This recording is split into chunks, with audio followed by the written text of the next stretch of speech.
It's your boy, Sir V, aka that OG. Just wanted to hit y'all with another one because you know I'm back on that ass again. Right now, I just want to give y'all my review overall on the switch between from an automatic to a manual.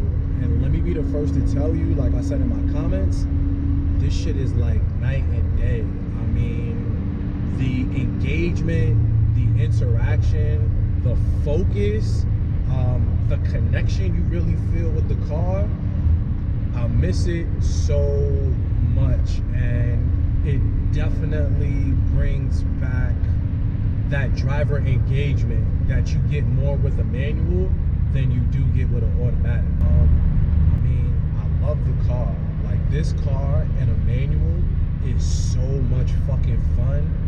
I can't begin to describe the feeling you get, because it's like now, you know, you're not going through gears, you know, sequentially, you know, 1, 2, 3, 4, 5. You can kind of skip gears and jump around, and to really come down, as I'm in 6th gear right now doing 80, so just to drop it down into 3rd,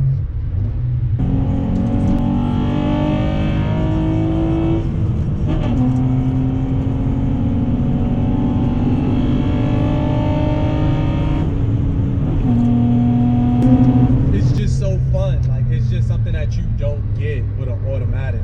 And don't get me wrong, the Maxima overall is a great car, but to have this car specifically in manual, it opens up a whole different realm of the car that I never really knew existed before. Everything is smooth. What I'm looking to do next on the car, if you guys been following me on Instagram, you really be able to keep up with my day-to-day task on how and what I'm doing with the car.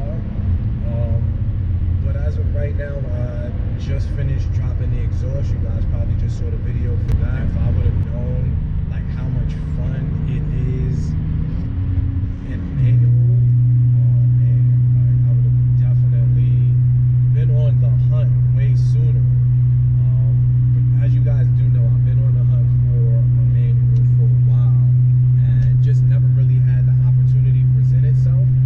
So being that it did, when I got the car, it was in really good condition. Like, you gotta understand, it started up, well, not right away because it was sitting for 4 or 5 months, so needed to charge the battery, but other than that, everything was really good. I know I need to change the clutch. I want to put in a lightweight flywheel.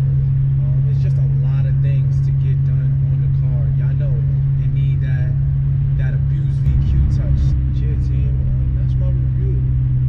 Just to let y'all know, like, this car in a manual, again, they only make manuals for the Maxima up to a 06. After that, you're stuck with that nasty ass CVT transmission, and that's one of the things that is really holding me back from getting a newer Max. Even though I've seen people with the 09 to 2014, you can do the six speed swap that I've seen them do on the Nice Formants.